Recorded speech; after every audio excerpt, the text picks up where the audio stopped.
नमस्कार, बहुत स्वागत है आपका। आप देख रहे हैं ग्रांड ज्योतिष सीक्रेट।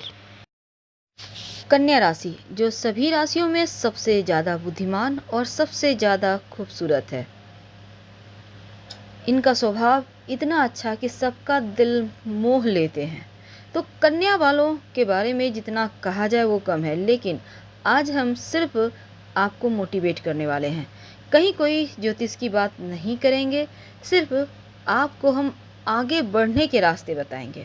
अभी तक जो आप उलझनों में फंसे हैं, जो आप लाख प्रयास के बाद भी आगे नहीं बढ़ पा रहे, कुछ ऐसी बातें जिनसे आप बाहर निकल ही नहीं पा रहे, तो अकेले में चुप चुप बैठे रहने से बेहतर है कि आज हमारी ये बातें सुन लें और अपने जीवन को थोड़ा सरल बनाएं, आसान बनाएं और आगे बढ़ जाएं। चाहे आप पसंद करते हैं या नहीं, चाहे आप स्वीकार करें या नहीं, चाहे आप विश्वास करें या नहीं, लेकिन जो जीवन है ना, वही है जो आप चुनते हैं। इस बात को आपको मानना होगा। आप जो चुने हैं उसी को आप जी रहे हैं, ना किसी का थोपा गया, ना ही हम ये कह सकते हैं कि ज़बरदस्ती। क्योंकि आप जब तक किसी चीज़ को स्वीकार नहीं करते तब तक आपको कोई कुछ दे नहीं सकता, ना ही आपसे कोई कुछ करवा सकता है। ये बात हमेशा याद रखिए। आप कोई भी निर्णय सिर्फ इसलिए मत लीजिए कि आप जो कर रहे हैं उसके परिणाम अच्छे होंगे बुरे होंगे, आप दोनों के लिए तैयार रहिए। क्योंकि सिर्फ आप जब पॉजिटिव पॉजिटिव सोचते हैं, निगेटिव हो जाता है तो दिक्कत होती है। तो पॉजिटिव तो आपको रहना है, लेकिन कुछ मामलों में निगेटिव चीज़ों को भी ध्यान में रखिए कि अगर असफल हो गए तो उसके बाद के आगे क्या करना है, आगे के रास्ते कौन से आपको पकड़ना है ताकि मंजिल तक पहुंच सके। क्योंकि हमेशा ही याद रखिए, जीवन आपको वो नहीं देती जो आप चाहते हैं, बल्कि जीवन आपको वो देती है आप जो डिज़र्व करते हैं। तो आप क्या डिज़र्व करते हैं, ये आपके हाथों में है। क्योंकि मनुष्य अपने भाग्य का विधाता खुद है, ये बात तो आपको पता होगा। क्योंकि आपका नज़रिया आपके भाग्य को बदल सकता है। अब आप सोचेंगे कि हम सिर्फ आपको यूं ही बोल रहे हैं, यूं ही नहीं बोल रहे हैं, लेकिन जब आप हमारी बातों को गहराई तक समझिएगा तो आपको समझ में आएगा कि हम आखिर आपसे कहना क्या चाहते हैं। अगर जीवन में चाहते हैं कि आप खुश रहें तो हर किसी के साथ मुस्कुरा के मिलिए। स्टाइल देना, एटीट्यूड दिखाना ये छोड़ दीजिए, वो ज़माना नहीं है अब। वो पहले ज़माने में होता था कि हम बड़े तुम छोटे, अब वो नहीं है। अब सब कोई एक समान है। तो सबसे जब भी किसी से मिलते हैं तो एक गर्माहट लाइए, चेहरे पर मुस्कुराहट लाइए और जितने भी गिले शिकवे उसको भूल जाइए, तब आप खुश रह पाएंगे। इस बात को हमेशा ही गांठे बांध कर रखें। अगर आपको अपनी बेवकूफ़ी के बारे में पता चल जाए ना, तो आप समझ लें कि अब सब कुछ अच्छा होगा। बेवकूफ़ी यानी आप क्या गलतियां कर रहे हैं, आप कहाँ पर गड़बड़ हो रहे हैं, ये चीज़ों को आपको समझना हो। क्योंकि एक ही गलती को अगर आप बार बार कहते करते हैं ना, तो ये बेवकूफ़ी हो जाती है। तो उन गलतियों को सुधारिए, तभी आप आगे बढ़ सकते हैं।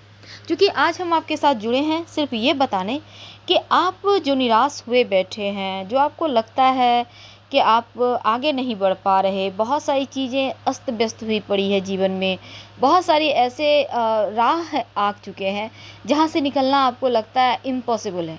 क्या आपको पता है, इम्पॉसिबल कुछ भी नहीं होता, सब कुछ पॉसिबल है, लेकिन आपको चाहना होगा। अब आप सोचेंगे ये कैसे, तो चलिए आज हम आपको एक छोटी सी कहानी सुनाते हैं। उस माध्यम से आप ये समझ पाएंगे कि जीवन में वही हो सकता है जो आप चाहते हैं, और बिना चाहे भी बहुत कुछ होता है, लेकिन आप चाह लें तो उन चीज़ों को बदल भी सकते हैं। एक व्यक्ति था, हमेशा सोचते रहता था कि जीवन में कुछ है ही नहीं करने को, सब कुछ है लेकिन वो खो गया है, सब कुछ है लेकिन किसी चीज़ को पाने की चाहत में भटक रहा है। बहुत उदास रहता, खोया खोया रहता। तो एक दिन उसका एक दोस्त था जो उसका बहुत हितैषी था। कहता तुम इतना खोया क्यों रहता है भाई, तेरे पास क्या चीज़ की कमी है। तो कहने लगा, पता नहीं खालीपन सा लगता है, समझ में नहीं आता कि हम सच हैं गलत हैं, समझ में नहीं आता कि हम क्या खो रहे हैं क्या पा रहे हैं, दुविधा में हैं। और कन्या वालों के साथ अक्सर ऐसा हो जाता है। तो उसका दोस्त कहता है कि गांव के बाहर एक पंडित जी आए हैं, पहुँचे हुए साधु हैं, आप उनसे मिलो।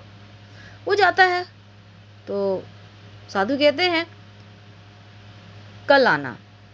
अगले दिन फिर पहुंचता है कि चलो प्रश्नों का जवाब मिल जाएगा कि आखिर हम जीवन में चाहते क्या है, हमें क्या करना चाहिए, हमें कैसे आगे बढ़ना चाहिए, हम क्या करें कि सब कुछ अच्छा हो जाए, जो हम फंस चुके हैं जीवन की इन उलझनों में, इनसे कैसे निकलें। तो पंडित जी के पास फिर दोबारा अगले दिन पहुंचता है। फिर पंडित जी कहते हैं तुम अगले दिन आना। 3-4 दिन लगातार ऐसा हो रहा है। अब उसका सब्र का इम्तिहान जैसे लग रहा है अब फट पड़ेगा, बांध जिसको कहते हैं। तो पंडित जी समझ चुके थे अब ये फटेगा। तो फिर बोलते हैं ठीक है, मैं जा रहा हूँ स्नान करने नदी के पास, तू बैठ, मैं आता हूँ। तो वो बोलता है पंडित जी चलिए हम भी आपके साथ चलते हैं। साथ में चले तो उनसे साधु बाबा कुछ पूछते नहीं हैं, चुपचाप बस चले जा रहे हैं।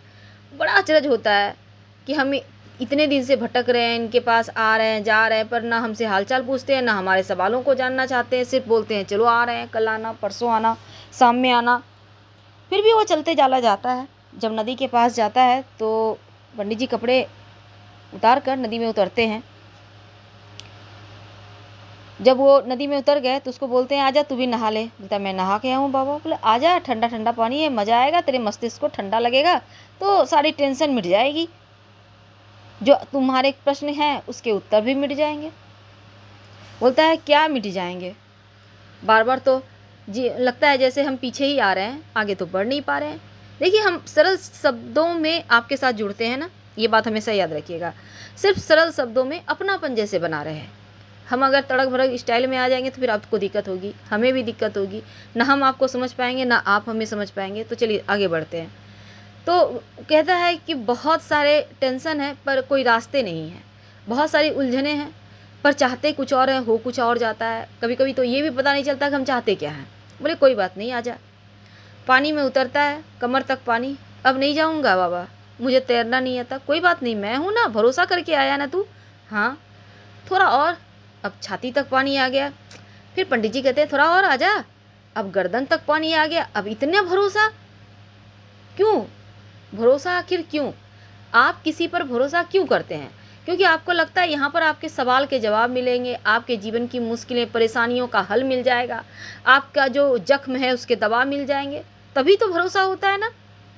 लेकिन जब ये भरोसा टूटता है ना तो बहुत झटका लगता है और तब व्यक्ति एकदम से बदल जाता है। ऐसा ही कुछ उनके साथ होने वाला था।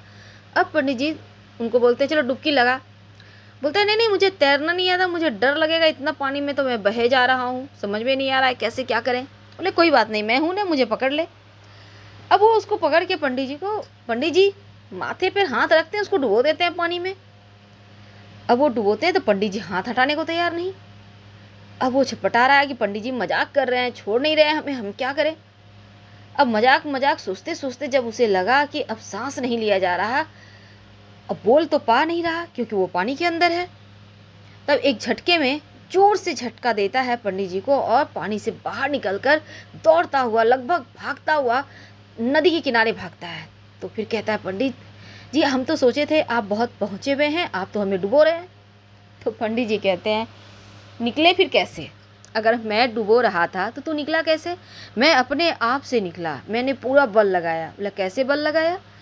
तो जब लगा कि अब कोई रास्ता नहीं है तब बहुत ज़ोर से अंदर से ताकत आ गई और फिर हमने आपको धक्का देकर वहाँ से हम निकल आए, तभी तो हम बच पाए। तो पंडित जी कहते हैं तू जो भटक रहा है बस यही तुझे करना है। इस भटकाव से बचने के लिए एक बार तू जोर लगा, बस तू चल रहा है, रेंग रहा है, इससे सवाल उससे जवाब, कहीं प्रश्न के उत्तर मिल नहीं रहे, लेकिन जब तू जोर लगाता है, जब तू खुद पर भरोसा करता है तो तुझे आंसर मिल जाते हैं हर प्रश्न के। तो वही तो तुझे समझाना मैं चाहता था, पर ऐसे तो तू समझता नहीं, प्रवचन से तो तू कुछ भाता नहीं, इसलिए हमने प्रैक्टिकल दिखाया। अब वो समझ चुका था कि भटकने से, सोचने से कुछ नहीं होता, जो करना है करना है, करेंगे तभी उसके फल मिलेंगे। और करने वालों आपको भी वही करना है, करेंगे तभी फल मिलेंगे। आप जो हर किसी पर भरोसा करते हैं, हर कोई लगता है अपना, अच्छी बात है, सबसे मिलना चाहिए, हंस के मिलिए, अपनापन रखिए, लेकिन ज़रूरत से ज़्यादा भरोसा ही तो आपको डुबो देता है। इन चीज़ों से अगर आप बच जाते हैं तो फिर मुश्किलें कम होंगी। खुद से ज़्यादा भरोसा कहीं मत करें, खुद पर भरोसा करें, क्योंकि आपके अंदर वो ताकत है, वो कॉन्फिडेंस है, वो आपका जो आत्मा है ना उसमें बहुत सारी शक्ति है, क्योंकि आत्मा ही तो परमात्मा है, वो सब कुछ है। तो आप उनको प्रसन्न रखें, खुद को प्रसन्न रखें। दूसरों के लिए दुख उठाते रहेंगे तो खुद भटक जाएंगे। और ये मनुष्य जन्म मिला है, देखिए मनुष्य जन्म क्यों मिला है आपको पता है? जब भगवान किसी व्यक्ति को जन्म देते हैं तो कहते हैं जा तू पूरे संसार का हो जा। कहने का तात्पर्य तू सबसे घुल मिल, सबसे बात कर। लेकिन हम क्या करते हैं, रिश्ते नातों में उलझ कर भगवान ने जो हमें समझा के भेजा वो भूल जाते हैं। तो आपको कुछ नहीं भूलना, न रिश्ते नाते न संसार भूलना, आपको सिर्फ अपने आप को भूलना है। इस जो कठिन समय को याद कर करके आप एकदम से थक जाते हो ना, सिर्फ सोच के उसको भूल जाना है। आपको पॉजिटिव एनर्जी के साथ आप जो पाना चाहते हैं उसको पाने के लिए बस प्रयास करना है, जोर लगाना है। फिर देखिए चीज़ें कितनी आसानी से आपको मिल जाती है। तो परिस्थितियां हमारे कंट्रोल में नहीं है, लेकिन हम चीज़ों को कैसे रिस्पॉन्ड करते हैं ये हमारे हाथ में। ये बातें आपको समझना होगा, क्योंकि जहां आप संघर्ष नहीं करते वहां आप आगे बढ़ ही नहीं सकते। तो आगे बढ़ने के लिए थोड़ा स्ट्रगल तो करना होगा, क्योंकि जितनी बड़ी प्रॉब्लम होगी उतना ही बड़ा संघर्ष होगा और उससे भी बड़ी सफलता मिलेगी। और ये सफलता आपको निहाल कर जाएगी, क्योंकि आप जब संघर्ष करते हैं तो आपको सफलता मिले या असफलता, लेकिन दोनों ही परिस्थिति में आप कुछ ना कुछ सीखते हैं। और ये जो आप सीख रहे हैं, आपका दिमाग डेवलप हो रहा है, आप ग्रो कर रहे हैं। क्योंकि बुद्धि का जो उच्चतम स्तर है ना, उसको आप समझिए कि आप कौन है, आप क्या करना चाहते हैं, आप क्या पाना चाहते हैं, आप क्या खो रहे हैं। जिस दिन ये चीज़ों को समझ जाते हैं उस दिन आप सबसे आगे बढ़ जाते हैं। समस्या बहुत सारे लोगों की ये भी है कि लोग आपको कम आंकते हैं, खुद को भी आप कम आंकने लगे, ये गलत होगा। तो अपनी मानसिकता को बदलें, क्योंकि आप कम नहीं हैं, आप औरों से कहीं ज़्यादा हैं। ज़्यादा आपके अंदर टैलेंट है। हर कुछ पढ़ाई लिखाई डिग्री नहीं होता, बल्कि आपके अंदर जो छुपी हुई प्रतिभा उसको आप जगाइए। जब एक ही काम को आप बार बार करते हैं ना, तो उस कार्य में आप एक्सपर्ट हो जाते हैं। और चिंता, तनाव, ये सभी चीज़ों में मत फंसिएगा। गलत संगति ये आपको बिगाड़ देगा, आपको बर्बाद कर देगा। इन चीज़ों से बाहर निकलना होगा। कई बार आप खुद से सवाल पूछना भूल जाते हैं, तो खुद से सवाल पूछिएगा तो आप दिन ब दिन बुद्धिमान हो जाइएगा। अगर आप चाहते हैं जीवन जीना, तो ये समझ लें कि प्रेम और धैर्य यही तो जीवन जीना सिखाता है। तो जिस दिन आप खुद से प्रेम करेंगे, जिस दिन आप धैर्य रखना सीख जाएंगे, उस दिन आपको पीछे कोई नहीं ढकेल सकता, सिर्फ आगे ही बढ़ेंगे। तो उम्मीद है आप समझ चुके होंगे हम आपसे क्या कहना चाहते हैं। अगर आपको समझ में नहीं आ रहा तो एक बार दोबारा से आंखें बंद कर सिर्फ हमारे वीडियो को आप सुनिए, आंखें बंद कर, खुद समझ में आ जाएगा। हम आपसे विदा लेते हैं। अगर अच्छी लगे तब लाइक कीजिए, चैनल को सब्सक्राइब कीजिए, अपनों से शेयर कीजिए। हर हर महादेव। धन्यवाद।